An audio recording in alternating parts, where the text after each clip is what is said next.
नमस्कार, आप देख रहे हैं हमारा खास कार्यक्रम तर्कश। आज हमारे साथ हैं देश की मशहूर शख्सियत योग गुरु स्वामी रामदेव जी। आपका बहुत बहुत स्वागत है हमारे शो में। प्रणाम हनुमान जी। रामदेव जी, काला धन, भ्रष्टाचार, सांस्कृतिक और सामाजिक आंदोलन, ये आपकी पहचान रहे हैं, ये मुद्दे। इनके साथ में अब आप खुलकर राजनीति में आ गए हैं। देखिए हनुमान जी, हमने पहले कोशिश की, उसके लिए 5 साल लगातार हमने आंदोलन किए और पूरे देश में जन आंदोलनों के द्वारा एक इतना बड़ा समर्थन खड़ा हुआ काले धन को देश को दिलाने के लिए, जो बहुत बड़ी मात्रा में 100 लाख करोड़ रुपए देश के बाहर, 900 लाख रुपए देश के अंदर, 1000 लाख बहुत बड़ा अमाउंट होता है। माने यहां से धरती से उसकी जो है परत लगाएं तो चांद तक सीढ़ियां बन सकती हैं। उसका सोना खरीदा जाए तो हिंदुस्तान के ऊपर इतनी मोटी लेयर लग सकती है, सोने की चिड़िया वापस बन सकती। भ्रष्टाचार जो पहले लूटा सो तो लूटा, जो भ्रष्टाचार का जो धन है वही काला धन है। हर साल अभी भी 10 लाख रुपए का भ्रष्टाचार। फिर जो सामाजिक सरोकार के जो मुद्दे थे कि भाई अभी भी देश में ब्रिटिश रूल चल रहा है, एक न्यायपूर्ण व्यवस्था होनी चाहिए जहां पर स्वामित्व को लेकर के, समृद्धि को लेकर के, वितरण को लेकर के, भागीदारी को लेकर के, उपभोग को लेकर के एक ऐसी नीति बने जिससे कि सबको न्याय मिले। ये सामंतवादी जो अन्यायपूर्ण जो व्यवस्था है खत्म। तो इसमें पहला चरण था हमारा कि जन आंदोलनों के माध्यम से सत्ता पर बैठे जो ऊपर रहनुमा हैं उनको हम चेताएं, लेकिन हम उसमें कामयाब नहीं हुए। हमें धोखा मिला, विश्वासघात मिला, इसलिए हमने रास्ता चुना कि अब करना तो है हमें। नहीं, ये धोखा और विश्वासघात किन से मिला? देखिए, पहले करीब 1 घंटा हमारी मुलाकात हुई राहुल गांधी जी से जी। 2 बार में मुलाकात हुई आदरणीय श्री मनमोहन सिंह जी से जी। प्रियंका बहन से भी हमारी 2 बार मुलाकात हुई, लेकिन वो औपचारिक मुलाकात थी, उसमें राजनीतिक, सामाजिक, आर्थिक के मुद्दे नहीं थे। जब काले धन के ऊपर हमने बड़ा जन आंदोलन करने की बात कही तो हमारे देश के प्रधानमंत्री जी ने मुझे लेटर लिखा, मनमोहन सिंह जी ने। आज जो राष्ट्रपति हैं प्रणब मुखर्जी साहब, उन्होंने मुझसे कहा कि बाबा जी आप मेरे से, उन्होंने कई बार बात की मुझे लेने के लिए, खुद प्रणब मुखर्जी साहब और जो कपिल सिब्बल, चाहे वो रेल मंत्री थे उस समय, अब नहीं रहे हैं, एयरपोर्ट पहुंचे जी।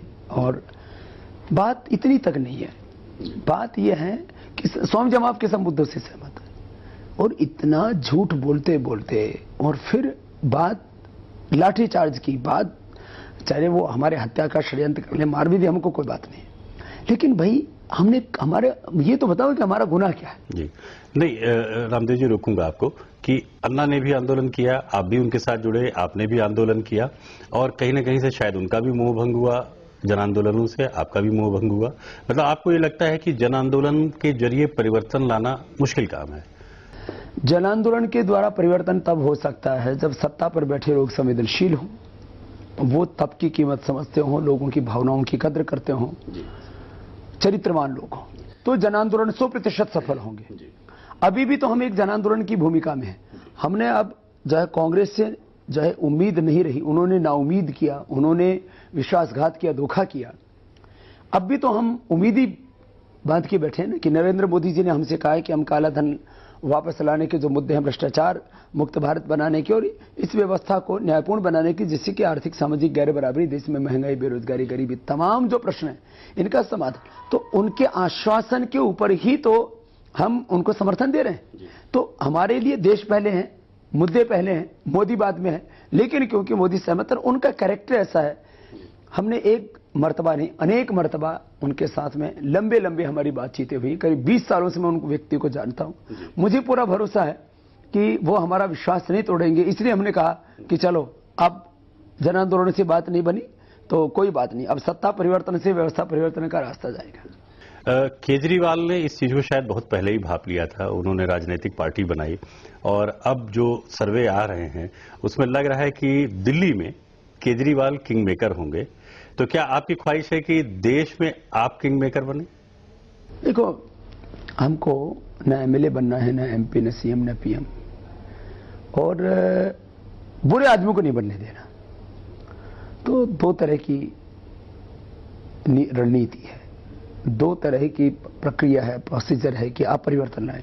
एक खुद सम्मिलित होकर के, एक अपना जो नैतिक बल है, सामाजिक बल है, जो आपका जन समर्थन है। आज तक हमने देश में मतलब कम से कम भी नहीं होगा तो 11 करोड़ से ज्यादा, वो 12-15 तक पहुंच गए होंगे इतने। अभी भी मैं 7 दिन में पिछले 10 लाख लोगों की सभा लेकर के आया हूं। माने महीने के अंत तक पहुंचते पहुंचते मेरी 30 से 50 लाख लोगों की सभा हो जाती है।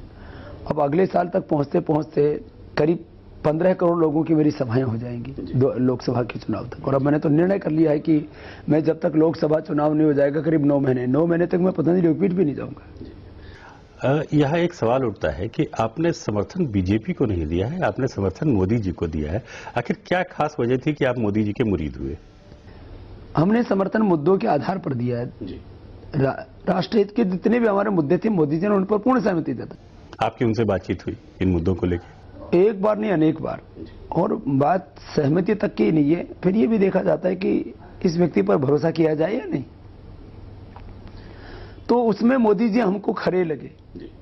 और मुझे लगता है कि अब जब क्योंकि सारी बागडोर उनके हाथों में है, तो पार्टी में ऐसे तो सभी लोग हमारे मुद्दों से सहमति व्यक्त करते ही हैं, लेकिन बात यह है कि सहमति व्यक्त करना एक अलग बात है और एग्जीक्यूट करना। तो नरेंद्र मोदी में जो सबसे बड़ी खूबी है कि वो एग्जीक्यूट कर सकता है। वो व्यक्ति अभाव संघर्षों के बीच में यहां तक पहुंचा है और वो जो उसने कहा है उसने 80 से 90% डिलीवर किया है। आइए लेते हैं एक छोटा सा ब्रेक से लौटेंगे तो योग गुरु बाबा रामदेव के साथ हम चर्चा का ये दौर जारी रखेंगे।